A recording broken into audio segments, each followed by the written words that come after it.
자, 계속되는 말씀을 통해서 우리가 함께 은혜를 나누도록 그렇게 하겠습니다. 교회의 큰 부흥은 하나님께서 부어주시는 거죠. 하나님의 큰 은혜로 부어주시는 것이다. 그래서 개인적으로도 그렇고 교회적으로도 그렇고 하나님의 큰 은혜가 임하게 된다.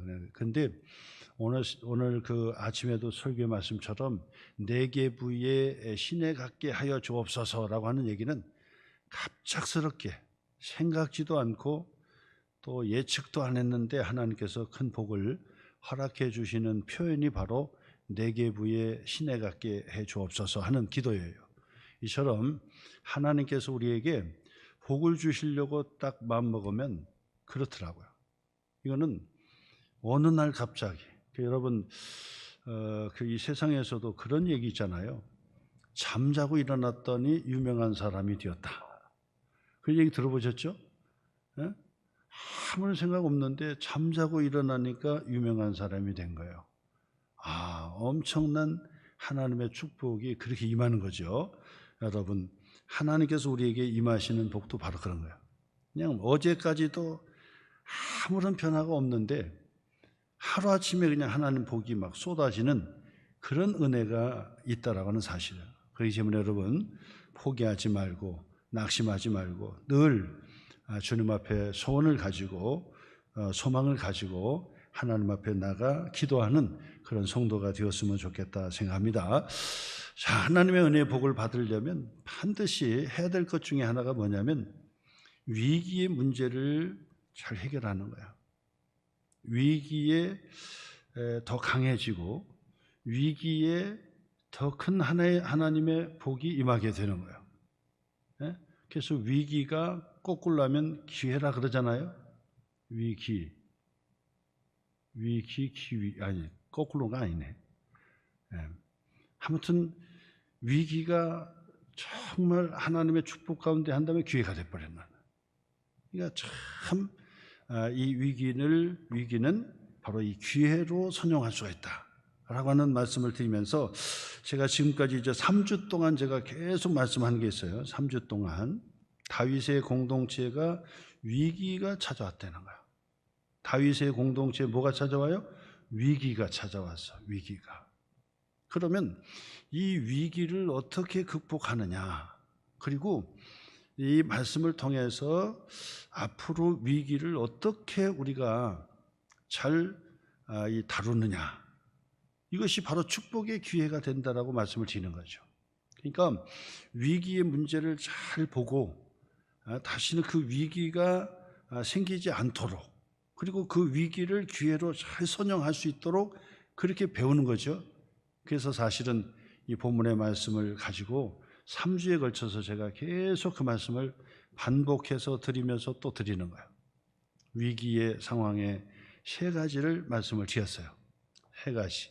자, 그래서 사무엘하 13장이잖아요. 사무엘하 13장, 다윗의 공동체에 위기가 찾아왔는데 그 위기는 뭐죠? 위기는 가장 작은 것에서부터 시작이 되더라. 큰 댐도 그냥 하루아침에 딱 무너지는 것이 아니라 조그만한 구멍이 나가지고 그 구멍이 점점 크게 확대가 되어서 이 댐이 무너지고 큰 위기를 맞이한다. 그렇게 말씀을 주셨습니다. 그러므로 작은 것 하나 위기에 대한 의식을 갖고 그 문제를 잘 해결해 가려고 하는 그런 지혜가 필요하다라고 말씀을 드리면서 다시 반복해서 이 3가지를 통해서 마지막 3번째 말씀을 드리려고 합니다. 첫 번째 위기는 어떤 위기에서 왔다고 했습니까? 욕망과 잘못된 사랑이 다윗 공동체의 위기를 가져왔다 그랬어요. 욕망과 잘못된 사랑. 사랑이면 좋은 건데 잘못된 사랑도 있을 수 있다는 거죠. 잘못된 사랑. 잘못된 사랑. 암논이 이복 동생인 바로 이 다말을 사랑해가지고 상사병에 걸렸다 그랬어요. 상사병. 너무 사랑하는 나머지 상사병에 걸렸는데 문제는 뭐냐면 그 사랑이 진짜 사랑이 아니라 자기의 욕망을 채우는 것이었다는 거지. 욕망을 채우는 것이었다. 그래서 사랑한다라고 하는 것도 큰 위기가 될 수 있다는 사실을 아셔야 돼요. 차라리 사랑이 없으면 경계를 하잖아요. 사랑이 없으면 경계를 합니다. 근데 사랑을 하면 경계가 풀어지게 돼요. 그래서 잘못된 그 사랑은 다른 것보다 더 치명적일 수가 있다라고 하는 말씀을 드린 것입니다. 그래서 여러분, 이 사랑을 잘 배우셔야 돼요. 사랑이 무엇인지, 사랑이 무엇인지부터 차근차근 배우시고, 사랑을 주기도 하고 사랑을 받기도 하고 주고받는 사랑, 그 사랑을 잘 사용해야 돼요. 고린도전서 13장의 사랑장이죠. 사랑은 오래 참고, 사랑은 무례 행치 않고, 사랑은 오래 견디느니라 해서 그 사랑이 있잖아요. 이처럼 사랑이 무엇인지를 정확하게 아셔야지 경계를 넘어간다든지 억압을 하려고 한다든지 지배를 하려고 한다든지 통제를 하려고 한다든지 그리고 자기 욕망을 푸는 것으로 한다든지 그리고 사랑한다고 집착을 한다든지 이게 전부 다 왜곡된 사랑이에요. 사랑하기 때문에 너무 집착을 하잖아요. 그럼 상대방은 기겁을 하고 도망가요. 지금은 파출소에다가 신고합니다. 저거는 사랑이 아니다, 스토커라고 신고하는 거예요. 그래서 사랑하는데 왜 신고를 합니까? 상대방이 그걸 사랑으로 받지를 못하는 거예요. 그리고 사랑한다고 내 것 만들려고 하잖아요. 사랑하기 때문에 내 소유를 만들려고 그래요. 통제하려고 그래요. 그게 폭력이 되는 거예요. 사랑하기 때문에 내 것 만들려고 하잖아요. 내 것 만들려고. 사람의 그 욕망 중에 큰 게 내 것 만드는 거거든요. 소유욕이라고 하는 게 아주 큰 거예요. 얼마나 기쁩니까? 집을 사도 기쁘고 또 물건을 사도 기쁘고 오죽하면 쇼핑 중에 최고의 쇼핑은 최고의 여행은 쇼핑이라 그러잖아요. 여행 중에서 가장 기쁜 여행은 쇼핑하는 거라는 거예요. 내 것 만드는 거죠. 돈 주고 내 것 사는 거예요. 거기다 조금 싸게 샀다고 해봐요. 얼마나 기쁜지. 싸게 사가지고 막 그냥 기뻐가지고 막 그러는데 똑같은 거 샀는데 보니까 나보다 더 싸게 샀어. 그러면 막 화가 난다고. 이처럼 내 것 만드는 것이 얼마나 큰 기쁨인지 몰라요. 그래서 남편도 내 것 만들고 싶고 아내도 내 것 만들고 싶고 내 자녀도 내 것 만들고 싶고 내 손아귀에서 다 움직이고 싶은 거예요. 내 멋대로 하고 싶은 거예요. 내 것이니까 애들도 내 멋대로 해주고 내가 원하는 데 해주고 내가 하지 못했던 것을 좀 대신 성취해주고 대신 성공해주고 그러면 얼마나 좋겠나 생각을 하면서 내 것 만들고 하지만은 그러나 그 사랑이 왜곡될 수 있다. 그래서 이 암논이 다말을 사랑했지만은 왜곡됐다는 거야. 왜곡됐다. 그것이 바로 다윗 공동체의 위기였다라고 말씀을 드렸어요. 위기였다. 거기서부터 시작이 되는 거죠. 그 다음에 두 번째는 뭔 말씀을 드렸습니까? 두 번째 위기는 뭐냐면 잘못된 정의는 보다 더 큰 위기를 불러온다고 말씀드렸어요. 그러니까 바로 이 암논은 사랑한다고 상사병에 걸렸지만은 왜곡된 사랑이었지요. 자신의 욕망을 채우고 나니까 그 다말을 어떻게 했습니까? 당장 내 침실에서 나가라 그랬다. 일어나 가라 그랬다고. 꼴도 보기 싫으니까 나가라 그랬단 말이에요. 그랬더니 다말이 나가면서 뭐라 했습니까? 당신이 지금 나를 겁탈하는 것보다 더 악한 것이 지금 바로 이 모습이다는 거예요. 그 얘기는 무슨 얘기입니까? 이 다말은 왜곡된 사랑으로 바로 이 다말을 범했다라고 하는 것이죠. 자기 것 만들고 이미 자기 것 만드니까 이제 내 팽개치고 책임도 안 지는 그런 그 사람이 되었던 거죠. 자, 그런데 이 사실이 아버지 다윗에게도 알려졌지요. 그러면 그 아버지는 그 이야기를 듣고 어떻게 했습니까? 21절의 말씀, 지난주 말씀드렸죠. 다윗이 듣고 노발대발했어요. 근데 그것으로 끝났어요. 아니 지금 이 암논이라고 하는 장남이죠. 장남이 이 다말을 동생을 성폭행했는데 그것을 듣고 노발대발을 했지만은 사후 처리가 없었어요. 이게 정의가 세워지지 않은 거죠. 바른 것이 세워지지 못한 거죠. 왜 그랬을까요? 어차피 자기 아들이었으니까 그렇지 않았겠어요? 어차피 자기 아들이니까 정이 갔던 거죠.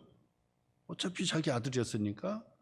그래서 이 다윗은 바로잡아 주지를 못했어요. 다말을 다윗이 뭐 노발대발 꾸짖고 그다음에 뭔가 벌을 하든지 뭔가 조치를 했어야 되고 다말을 위로했고 또 이 다말을 어떤 상처 치유하기 위해서 뭔가 했어야 되는데 노발대발 화는 냈지만은 다윗이 문제 해결하지 못했어요. 바르게 고쳐주지 못했어요. 그다음에 더 위험한 사람이 있었다고 했죠. 다말의 친오빠 압살롬이라고 했어요. 다말의 친오빠였죠. 그 압살롬은 어떻게 했습니까? 다윗처럼 노발대발하지 않고 오히려 침묵했어요. 가만히 있어라. 가만히 있어라. 그리고 자기 동생을 자기 집으로 들여서 야, 좀 쉬어. 괜찮아. 그랬지만은 이것이 끝난 것이 아니었죠. 압살롬이 참는 것은 참는 게 아니었던 거예요. 화를 내지 않았지만은 화내지 않았다고 해서 끝난 게 아니에요. 이 사람이 사실은 제일 무서운 사람이에요. 화를 내야 되는데 화도 안 내고 따져야 되는데 따지지도 않고 뭔가 조치를 해야 되는데 가만히 있는 사람. 표정 하나 바뀌지 않고 감정의 유동도 없고 그냥 침묵하고 딱 있었다. 이 사람이 정말 착한 사람일 수도 있겠지만은 정말 무서운 시한폭탄일 수가 있다는 거죠. 압살롬은 바로 그런 사람. 제가 전에도 말씀드렸듯이 압살롬은 아마 제가 말씀드렸지요. 이 뒤에 이제 본문에도 나오지만은 다윗에 있어서 아들 중에 최고의 아들 하나를 뽑으라면 이 압살롬을 뽑을 거예요. 암논은 장남이었지만 일단 이 뭐 자기 절제도 못하고 그러잖아요. 안 돼요. 근데 이 압살롬은 잘생기고 건장하고 그다음에 뭐 아주 모든 면에서 부족함이 없어요. 더군다나 정치를 하고 왕이 돼야 된다고 한다면 사람이 들들 끌어야 되잖아. 사람이 따라야 된다고. 리더자니까 사람이 따라야 돼요. 근데 압살롬이 말하면 다 압살롬을 따르는 거예요. 아버지 다윗의 신하들도 압살롬이 다 말을 하면 설득을 당하고 그 압살롬을 따라가는 거예요. 그러면 정치인으로서 압살롬은 최고의 사람이에요. 최고의 사람. 리더십 있는 사람. 사람이 줄줄 따르는 사람. 말도 잘해가지고 말만 하면 다 설득에 넘어오는 내 편이 되는 거야. 다윗의 신하지만 내 편을 다 만들어버리는 거예요. 무서운 사람이죠. 그리고 또 대단히 탁월한 능력을 가진 사람이었지요. 자, 그런데 그 사람이 이 문제를 푸는 데 있어서 가만히 침묵했다는 거예요. 침묵해서. 이것이 바로 정의를 바로 세우지 못했다라고 하는 거죠. 어떻게 보면 다윗과 압살롬 두 사람을 비교해 본다면 다윗은 노발대발했고 압살롬은 가만히 참았고. 근데 이 두 극단이 결국은 뭐냐면 이 두 사람을 통해서 결국 문제를 해결하는, 그러니까 바르게 뭔가를 고쳐주는 것이 없었다. 그 말 없었다. 특히나 가장 큰 책임은 다윗에게 있었다고 볼 수 있겠죠. 아버지죠. 아버지가 노발대발하는 걸로 끝나면 안 돼요. 이걸 붙들어 놓고 뭔가 확고하게 위계질서도 잡고 그리고 형제 우위도 잡고 그러면서 이 왕자들 바로 이것을 바로 잡아서 그 이 다음에 이 다윗의 공동체를 세워가는 일을 했어야 된 거란 말이에요. 다윗이 놓쳤어요. 그렇게 탁월했던 다윗이었지만은 아들 앞에 감정적으로 이 아들 앞에 다윗이 무너졌다라고 생각하는 거예요. 무너졌다고 보는 거예요. 근데 다윗이 조금 무너졌던 것 때문에 그것 때문에 결국 뭐냐면 다윗은 죽을 위기에 처하고 그리고 아들이 아버지를 죽이겠다고 구테타가 일어나는 사건을 맞이하는 큰 위기를 맞이했다고 볼 수 있습니다. 그래서 위기는 작은 데서부터 시작이 되는데 바로 이 문제를 정의롭게 해결하지 못했다는 거. 거기서부터 이제 큰 일이 벌어졌다는 것을 우리에게 교훈해 주는 겁니다. 마지막 세 번째예요. 그 위기는 아주 작은 데서부터 온다 그랬는데 이것이 점점 위기가 더 고조가 돼가지고 극단적인 선택으로 나갔다는 거예요.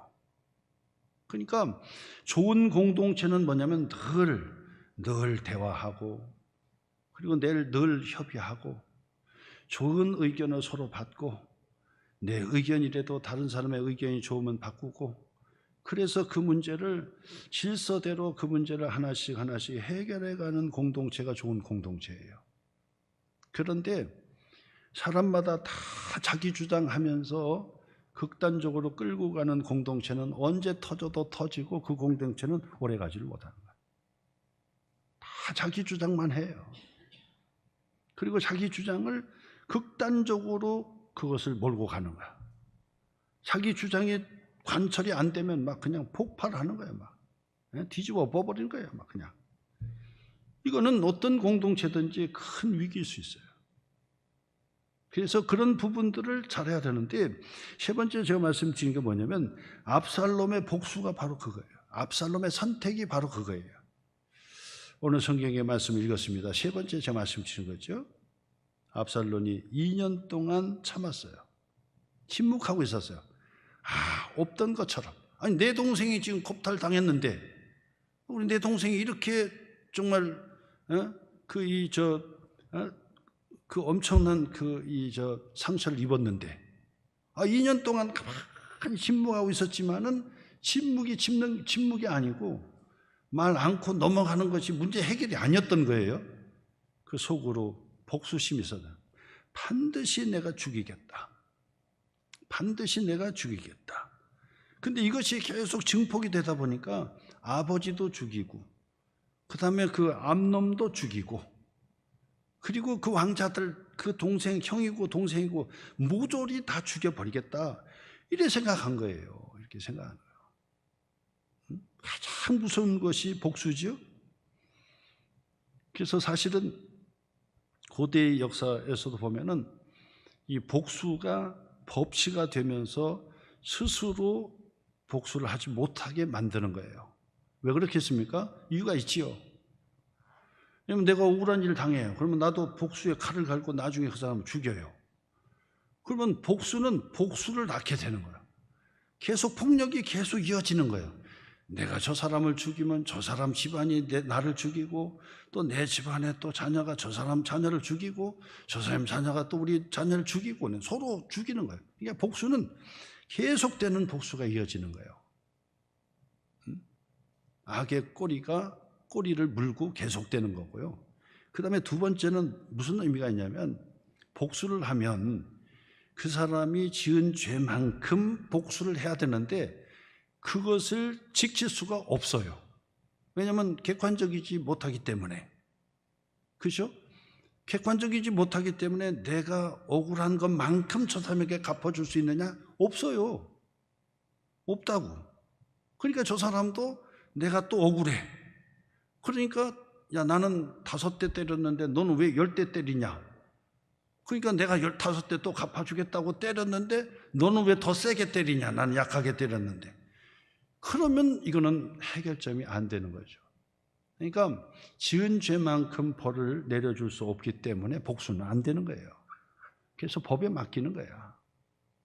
법에 맡기는 것은 법치로 해가지고 법에서 형량이 정해져 있는 거예요. 그래서 내가 주관적으로 복수하지 않고 법에 맡기면 법에서 공정하게 그 사람이 지은 죄만큼 갚아주는 거예요. 지은 죄만큼 돈으로 또 보상도 하게 하고 그런 절차를 갖는 거예요. 그러나 물론 그 법치로 한다 해도 억울하지요. 억울하고 요즘 얼마나 억울합니까?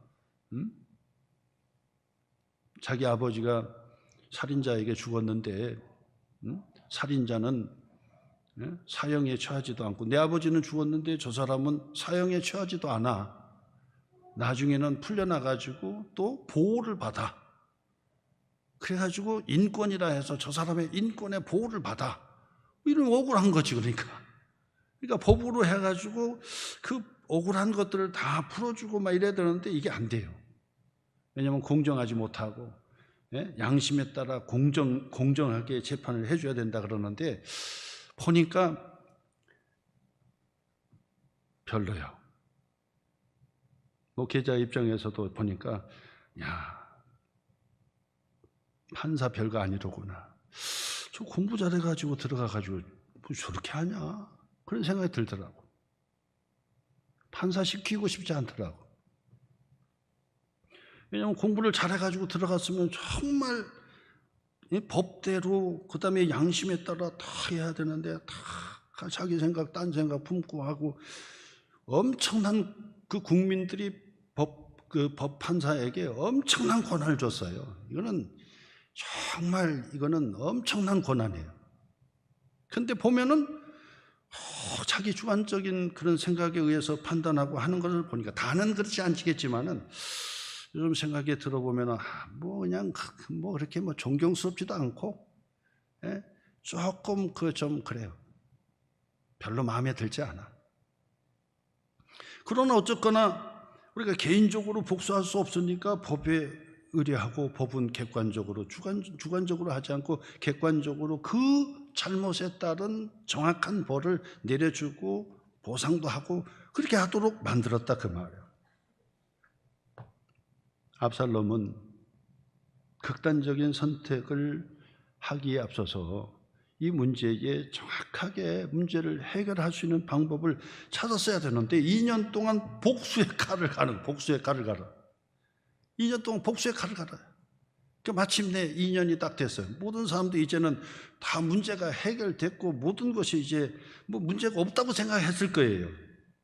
그때 이제 압살롬이 다윗에게 찾아와 아버지 지금 양털 깎는 잔치를 준비했는데 바로 아버지가 오셔서 좀 함께 즐거워해주고 그리고 또 왕자들이 다 와서 함께 잔치에 참여해 줬으면 좋겠습니다. 이렇게 초청을 한 거예요. 그때 양털을 깎는 날이다 그러면 잔치집이거든요. 잔칫날이에요. 우리나라 잔치하는 날과 똑같아요. 양털을 깎는 날이다 그러면 잔칫날이거든요. 그러니까 우리가 이제 양털을 깎는 잔치를 마련했으니까 아버지 오셔가지고 좀 축복해 주시고 또 즐겁게 함께 음식을 좀 나눴으면 좋겠습니다 하고 아버지하고 왕자들 전부 초청해서. 근데 사실은 이 압살롬이 아버지부터 시작해서 다 죽이려고 했던 거죠. 완전히 다 죽이려고 했던. 어마무시한 사람이죠. 무서운 사람입니다. 무서운 사람이요. 말을 잘 안 하는 사람 무서운 사람이요. 속으로 쿵 하는 사람 착하기도 한데 원래 착한 사람 없거든요. 무서운 사람이에요. 참다가 어느 날 터져버려. 어느 날 터져. 조심해야 됩니다. 시한폭탄 같은 사람. 군대에 있을 때도 그냥 고참이 뭐라고 막 하면은 그냥 불평도 하고 막 이렇습니까 저렇습니까 해서 얻어맞기도 하고 그러면 그 다음에 밥을 먹을 때 네 잘못했어 그러면 딱딱 풀고 막 그러는데 아무 소리 않고 꼭 참는 사람이 있어요. 나중에 이 사람들이 문제예요. 꼭 참다가 그 다음에 어떻게 합니까? 어느 날 막 그냥 수리탄 갖가지 그냥 네모반에 집어 던져가지고 폭파시켜버리고 다 죽여버리는 거예요. 그리고 감옥 가는 거야. 무서운 사람이에요, 이런 사람들이. 예? 반드시 극단적인 선택을 하지 말라는 거예요. 항상 극단적인 선택을 하지 말아요. 항상 양극단에 치우치면 안 돼. 제가 늘 말씀드리지만은 극단적인 선택을 하는 사람 가만히 보면은 두 가지가 확연히 나타나요. 모든 문제를 딱 일어나면 갈등이 일어난다든지 모든 갈등이 일어나면 전부 내 탓이요. 내가 잘못했어. 내가 바보라. 내가 잘못했어. 이런 사람도요 상당히 위험한 사람이에요. 왜냐하면 다 내 탓으로 돌리거든요. 그런데 나중에 보면은 이게 쌓이고 쌓여가지고 폭발하는 거예요. 우울증에 걸린다든지 소가리를 한다든지 극단적인 자살의 행위에 자살로 나간다든지, 우울증에 걸린다든지, 또 치매에 걸린 사람들도 보면은 전부 내가 부족해서 이런 사람이죠. 참 그런 사람들은 착한 사람이에요, 사실은. 참 정말 좋은 사람인데 이게 극단적으로 계속해서 가다 보면은 이 사람도 터져요. 극단으로 터져요. 근데 또 다른 사람은 뭐냐면 자꾸 딴 사람을 지적하는 사람이 있어요. 무슨 문제 있으면 네가 잘못해. 자기는 잘못 하나도 없어. 다 네가 잘못해서. 하다못해 길 가다 넘어졌어도 나라가 잘못해가지고. 아니 시장이 거기 도로에다가 왜 이렇게 만들었냐 이거예요. 그러니까 시장이 손해배상 해야 된다고 하면서 자꾸 남 탓하는 사람. 그죠? 저 사람 때문에. 자꾸 다른 사람으로 핑계를 대는 사람이에요. 이 두 극단이에요, 극단. 여러분 한번 가만히 생각해보세요. 나는 어느 쪽에 해당이 되는가. 아주 문제만 있으면 내 탓이고 내가 잘못했다 막 이래. 근데 이 사람은 뭐냐면 문제만 있으면 네가 잘못, 남편이 잘못하고 뭐 누가 잘못하고, 교회에서도 보면 뭐 하면은 아이고 목사님 내가 잘못해가지고 내가 부족해서 그랬어요. 뭐 이런 사람이 있는데 왜 있고 그러면은 목사님 저 사람이 잘못, 장로가 잘못해가지고 권사가 잘못해가지고 자꾸 그 얘기하는 사람이죠. 이게 성량이에요, 성량. 근데 이 두 극단이에요. 위험한 사람이에요, 위험한 사람. 다 남 탓 돌리자고 하는 얘기도 아니고 전부 내 탓 돌리자고 하는 것도 아니고 이 문제를 어떻게 해결해야 되나, 어디서 문제가 있었는가, 이걸 찾아야 돼요. 이걸 찾고 이런 부분이네. 근데 의외로 문제의 심각성은 그 문제 자체에 있는 것이 아니라 그 문제를 대하는 서로의 태도의 문제가 더 심각해요. 사실 문제는 별것도 아니요. 문제는 별것도 아닌데 더 속상한 게 뭐냐면 그 문제를 대할 때 옆에서 한마디 툭툭 던지는 게 더 힘들어. 사실 안 그렇습니까? 그 별것도 아니야. 그 문제는 별것도 아니야. 근데 옆에서 있다가 염장 지르는 한마디가 있단 말이에요. 그 한마디가. 그 염장 지르는 그 한마디 때문에 더 상처가 되는 거예요. 큰 상처가 되는 거예요. 어떤 사람은 그것 때문에 막 법정까지 가는 거예요. 법정까지. 가서 보면 별것도 아니요. 본인도 다 알아. 자기가 잘못됐다는 거 다 알아요. 근데도 끝까지 어깁니다. 끝까지 어기고 죽어도 그거 고백 안 해요. 왜 그러냐? 자존심 상했기 때문에 그래요. 자존심. 그래서 문제를 우리가 해결하는 데 있어서 가만히 보면 문제 자체는 별거 아닌데 문제를 옆에서 탁탁 해결하는 태도를 보면 기분이 엄청 나빠요. 그걸 조심하시라 그래요. 그걸 조심해야 됩니다. 그거를 잘 조심하셔야 돼요. 그것만 아니면 그냥 술술 풀려. 태도만 좋으면 그냥 풀려요. 그냥 풀려. 내가 생각할 때는 이런데 어떻게 생각하세요? 그러면 그래 한번 깊이 생각해 보겠습니다. 그러면서 문제를 해결하는데 이것 해, 저것 해. 그러면은 기분이 벌떡 상해가지고 네가 뭔데 나한테 그래. 해결이 안 돼요. 그다음부터는. 그런 부분들이 얼마나 많이 있는지 몰라요. 이 압살롬이 지금 다 실력 있고 능력 있고 사람도 끌고 막 그렇다고 했잖아요. 말도 잘하고 막 운병이 있다는 얘기죠. 정치인으로서 다윗의 후계자예요. 근데 문제는 뭐냐면 극단적으로 이 문제를 해결한 거예요. 다 죽여버리겠다는 거, 다 죽여. 이게 아무도 몰랐어. 아무도 몰랐는데 혼자 2년 동안 끙끙 앓면서 다 죽여버리겠다. 내 동생을 이렇게 만들었으니까 이 암논 너도 죽여버리고 그다음에 이 형들이고 동생이고 니들도 다 미워, 다 죽여버리고 아버지 당신도 화만 내지 뭔가 이 암논에 대해서 벌을 내린 것도 없고 우리에게 뭐 한 것도 없으니 너 아버지도 내가 죽여버리겠다. 무서운 사람이에요. 무서운 사람. 다 죽여버리겠다는 거예요. 그런데 마침 다윗은 아들아 나는 못 가겠다. 너에게 부담이 되니까 그냥 잔치 그냥 초절하게 해라. 나는 못 가겠다. 나는 받은 걸로 하겠다 해서 다윗은 빠졌어요. 다행스럽죠. 다윗은 빠졌어. 그러니까 이 압살롬이 이게 계획이 틀어지거든요. 그러니까 아버지가 못 오시면 그러면 다른 왕자들이라도 다 같이 좀 올 수 있도록 해주시고, 특히 장남 암논 같은 경우는 반드시 와서 이 잔치에서 좀 잔치의 흥을 좀 돌 수 있도록, 같이 기쁨을 나눌 수 있도록 그렇게 좀 도와주셔야 되겠습니다 하고 아버지한테 또 신신당부를 했어요. 그러니까 다윗은 아무 영문도 몰라. 자기는 이제 내가 가면 더 부담스러우니까 나는 됐으니까 먹은 걸로 하니까, 그래 네 말대로 암논도 그렇고 다른 왕자들 전부 다 바로 이 잔치집에 가서 너와 함께 즐거워할 수 있도록 한번 그렇게 해보겠다 하고 이 왕자들에게 통보를 해서, 저 압살롬의 잔치에 다 참석해라. 나는 갈 수 없지만 너희들은 가서 함께 즐거운 잔치에 좀 가라 그랬단 말이에요. 암논도 가고 그의 다윗의 그 아들들이 줄줄이 다 그 잔치에 갔어요.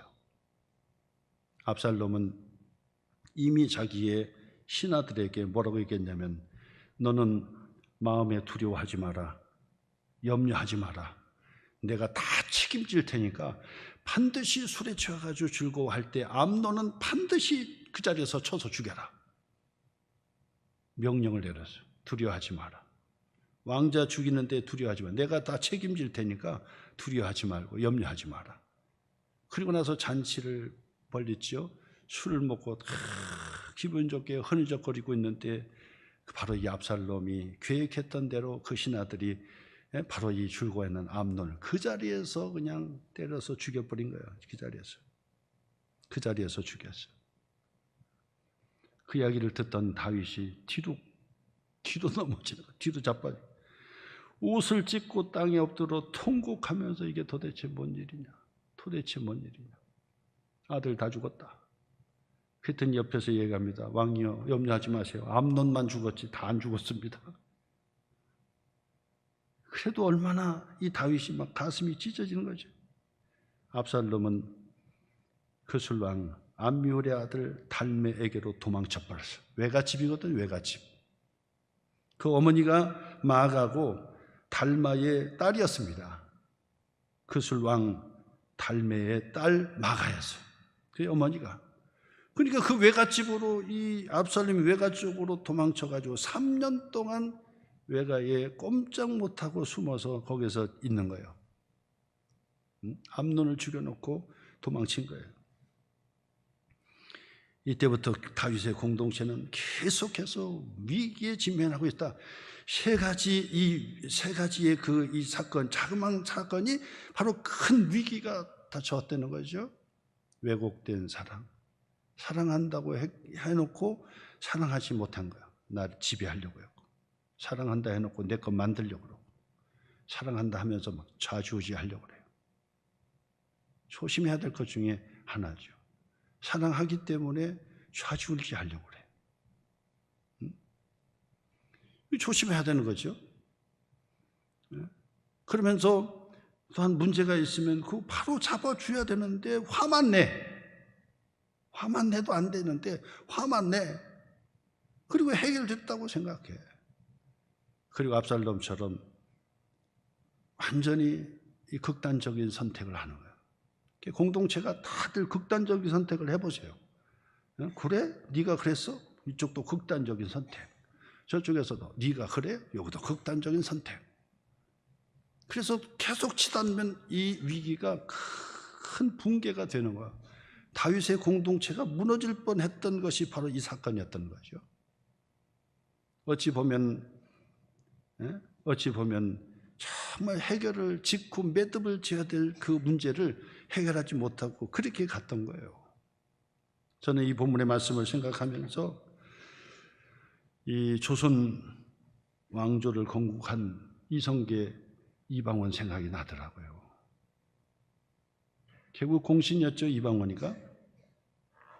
그런데 이성계 아버지 계비 신덕왕후 강씨 소생의 어린 방석이를 세자에 책봉해요.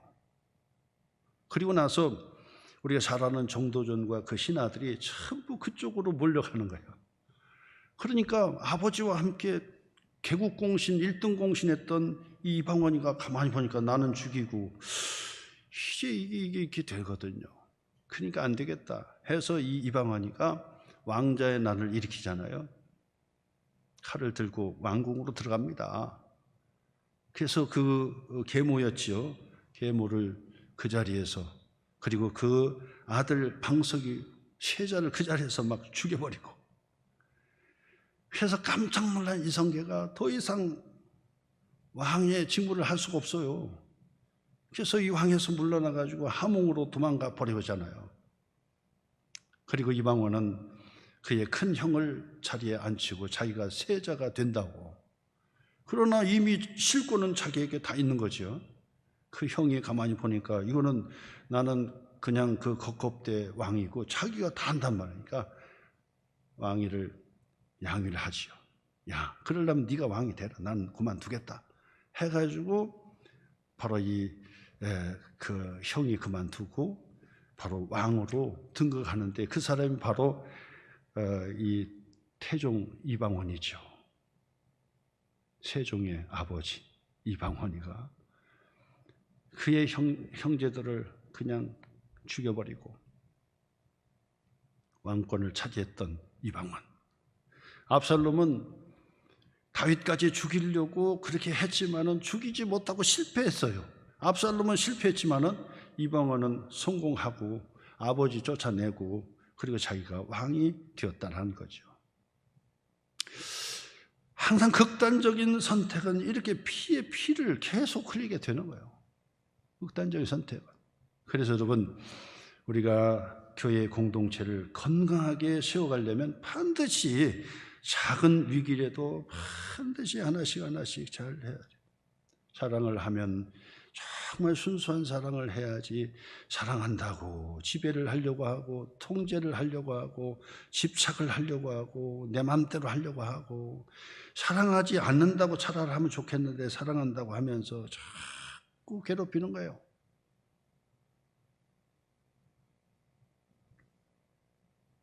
그리고 교회의 작은 문제를 바로바로 세워줘야 돼요. 질서도 바로바로 세워주고 바로바로 세워줘요. 화만 낸다고 끝나는 게 아니고, 가만히 있다고 다 끝난 게 아니에요. 끝난 게 아니에요. 속으로는 그냥 쿵 하고 있는 거예요. 어디 봐라, 어디 두고 보자. 그러면서 이를 갈고 있고, 그 다음에 이것이 또 극단적으로 폭발하기 시작하면은 교회 공동체는 무너지고 큰 위기를 맞게 되는 것이다. 오늘 여러분, 바로 이 압살롬의 그 사건을 다시 한번 우리가 3주에 걸쳐서 우리가 말씀을 나눴는데, 다시 한번 여러분 위기를 기회로 바꾸고 선용해서 하나님의 나라의 공동체가 든든하게 세워가는 저와 여러분 모두가 되시기를 주님의 이름으로 축원합니다.